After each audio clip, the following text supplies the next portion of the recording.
Even in the cold of winter, flowers can invite us to pause and to remind us that flowers don't hurry their blooming. They open when the light is right, when the time is right, and they can even bloom indoors. And just being near them asks something of us to slow our breath and to soften our shoulders to be present. With that, in today's video, we're going to share how you can grow flowers in your indoor garden that make a difference in your life. Hello, my friends. Welcome back to the Grow You Girl channel. My name is Sherry. If this is your first time here, welcome, welcome. Please remember to subscribe and do all the likes and good things because it really does help our channel here a lot. I am here today, and for those of you who have been coming back and are subscribed, welcome back. Today I'm going to talk about some books about flowers. I'm going to talk about why I love having flowers indoors and why you might too. Also, please, if you are growing flowers indoors, please leave a comment and let me know what you love growing indoors from a flower perspective. There is a lot of different plants that we can grow, but those that flower are amazing. And as you saw in the intro, there is such a variety of flowers that you can grow indoors. I do everything from hibiscus. Geraniums are a great place to start because they're so hardy, but I've had some hibiscus that go outside, inside, outside, inside with the season. And begonias, just quite a few different things that you saw in that clip, succulents that flower. There's just a variety, and I would encourage you to go to your local garden center and see what they have and see what really, depending on the light that you have, some need great light, some need, hot direct light, and some need low to moderate light. So there's quite a variety that you can see and have and do. The thing to remember with flowers, now this room, my indoor garden here, is also my meditation room. So I so love having these plants all around me in the morning when I do my meditation. It's just amazing. And I get south sun and east sun in this room. Don't get any western sun, but those are the two. And as you can see from the windows, there's a lot of windows in this room. But I have flowers all over my house, and even in areas that don't get such great light. So remembering that with flowers, they help to keep our cortisol levels down. It's one of those things. The dopamine from flowers just makes you feel good and calms you down. And I really hope that that's something that you could take a look at. And even if you don't grow them, going and getting some. Now, probably the easiest place to get that is at the local grocery store or florist. But remember that there are flower growers out there more and more all the time. And I would encourage you to keep looking for those people to get your flowers from. Some have CSAs that they have, the flowers of the seasons that they have available to you. And so check that out as well. I did over the summer, I did a interview. I went down to Gunnison, Colorado here, and I visited with Janie at hold that back. Annie at Janie Bird Farms, and I'll put a link to that here. And she talks about why flowers that are produced in mass markets aren't always so great for the earth itself, and why it's better if you can find other sources. So if you can, but if you can't, don't, and whether you're giving flowers or getting flowers, just flowers are just an amazing, amazing gift that we've been given as human beings. Now, if you don't have the option to grow them, another thing to do is to read about them. And I have some books here that I want to share with you that I am currently sitting in. I'm here in Colorado, just outside of Boulder, Zone 6A. And so there's no flowers growing outside, which is why I want them inside. I do have quite a large garden outside where zinnias and so many flowers outside in the garden, sunflowers, etc., that I love growing. But at this time of year, I'm recording this in January, so there's nothing going outside. I've got my flowers inside, but I also love to to start reading about flowers and plants in general. So here's what I've got on my list right now. I am reading Louisa May Alcott's book, Flower Fables, and just a fun little book that my son-in-law actually got me for Christmas.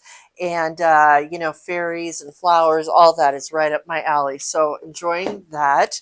And then this one is a New York Times bestseller. It is called The Light Eaters. I am fascinated by this book. I'm actually listening to it on audio as well as, you know, when I hear something, I go in and I will mark it in the book because I find it so fascinating. But it's how the unseen world of plant intelligence offers an understanding of life on Earth. And talking about how, like, I have in this area, how plants kind of talk to each other. And, you know, either above ground, it talks about how even the root systems, what they do to help dispel insects. It's just fascinating. So that's another one if you're really into reading about, and it's not too scientific. And she talks a lot about, she's up in the Pacific Northwest and just her walks through the forests up there, etc. I love this book. And then I don't remember who recommended this book. It was someone here on YouTube that recommended this book on pansies, and I am a pansy lover. I cannot grow them indoors. That is one thing for sure. I have tried to bring them in and overwinter them, and I can't. There's just, they have a specific need that and that's what I feel like with plants. They have a specific need. Sometimes we can fill it for them and sometimes we can't. Pansies, I cannot. I can grow them like crazy outside. And they actually, I've shared in videos in the past how I've had beds just fill up with pansies because they've reseeded. They're very generous reseeders. But this book is just lovely, talking about different varieties of pansies, history of pansies, some pansies that are like sweet peas that get a smell, and just the pictures. This is definitely a big picture book, and I have just been loving it. Look at this picture here of black irises and pansies. Fascinating. So, using pansies, I can't eat a pansy. I don't know what. They're just, it's like they have these little smiling faces. And so, you know, when they show them in places where people might be eating them, I don't know. I have a hard time with it. Can't do it. But anyway, pansies, it's a great book if you love pansies. I will put a link down below to my Amazon store. These will be listed in there and you can take a look and see what you might like about that and other tools that I have with all that. So that's really what I wanted to share with you here at this moment. But from here, I'm going to take you, just a couple days ago, I replanted, or I got some new flower varieties that I have not grown indoors yet, but, and I also found a way to repurpose my poinsettias from the holidays. So I am next up here, I'm going to share those with you and how I did all that. And so I hope that you enjoy that portion of today's video. And without further ado, let's go do some planting. Let's grow. All right, so our primary project today is these two pots right here. Now this coleus is needs to be cleaned up, and I don't know if you've ever grown coleus, but you know, it can be doing fine one day and not so fine the other. I just need to go in and clean out a few of these dead leaves. And then I had some sedum that was, this pot was outside over the summer, and the sedum is not happy inside. So I've pulled a lot of it up. I'm going to pull that out. And then I'm going to put in there, I had shared this with you when we did the window up in the kitchen over the holidays, this poinsettia that I got at the local garden center, and I transplanted it into these pots. And what this bottom plant here is just lovely. I love it so much. It's actually a succulent, and it is called Calesia Pink Lady. And we are going to put that right here in this pot with the coleus. I'm going to go ahead and leave the poinsettias in for now. I could easily pull them out because it's just a single poinsettia, did I say coleus? Poinsettia flower. But I'm going to see, because I just thought the red of it would look kind of nice with some of this coleus that's in this plant. And then in this pot, we are going to, there is this Strepocarpus, which I have seen before and I loved it and I kind of forgot about it. But when I was at the garden center figuring out what I wanted to put into this pot, because as you can see, it had a poinsettia in here also over the holidays. I was going to go ahead and just pull the poinsettia out too. I have a hard time saying goodbye to poinsettias, but I love this color of this poinsettia with the purple. So we'll see how it does, and I can easily pull it out as we go. So let's go ahead and get my gardening gloves on and start doing some work to bring these pots, back it up a little bit, into a much better place. I'm going to leave them here for now, but one of the things that I learned about this pink lady here is that it does like full sun, and this is not a very sunny area here in my indoor garden, but we'll see. Like with everything, you just keep a close eye on it and see how it does. It might get enough morning light to make it okay. So let's go ahead and get to work. As always, I have my little bucket. I got my vacuum over there because I'm sure I will make a mess. I've got my dirt right here, and I'm going to go ahead and get any unwanted leaves out. I have this cute little bunny in here that I'll move around to the back as we move through this. And there is actually, my snippers close by, one arm of this poinsettia is done, so I'm going to get rid of that and get on these gloves. Try to keep my hands as clean as I can doing this. But man, I just love the flowers of this, and there's so many buds inside of this plant that are just awesome. See if I can get myself situated here so I don't make too much of a mess. All right, here we go.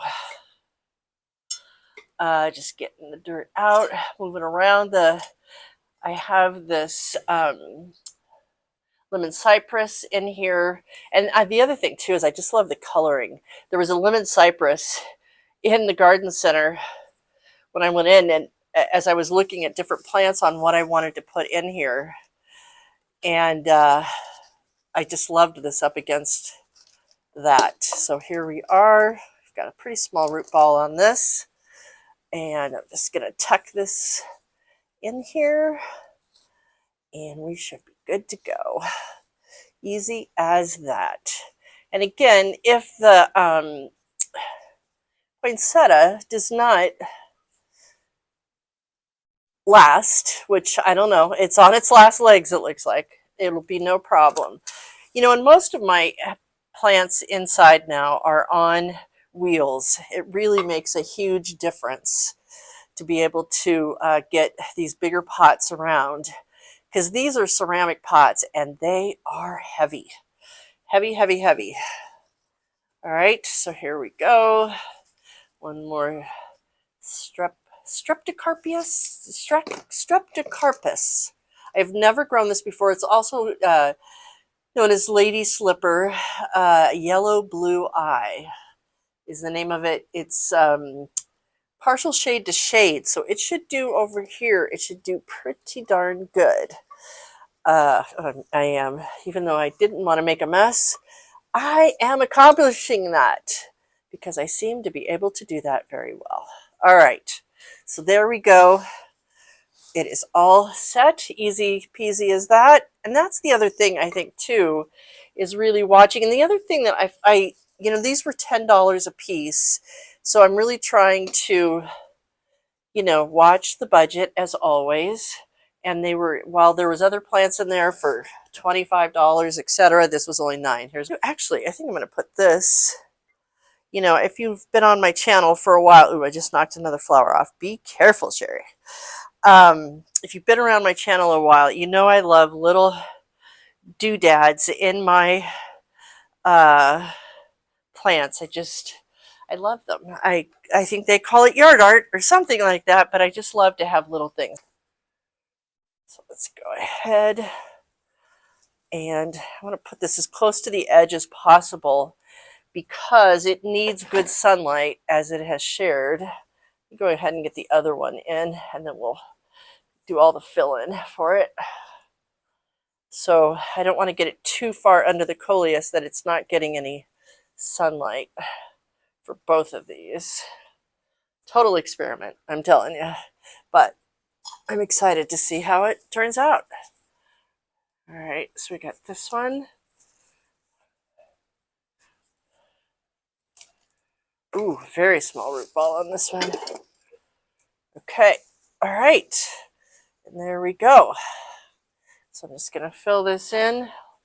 Lots of dirt left in these pots. Ugh. You know what, I'm gonna actually rise this up a little bit because again, I don't want it too far down in there that it's not getting enough sunlight. Because it is, again, this is part of the, okay, there we go. The succulent family. So needs some sunlight. Once again, I am making a mess. And I don't know if I'm going to have room for my little froggy back in here. He's been in this pot for quite some time, but he might be looking for a change of pace too. Who knows? All right.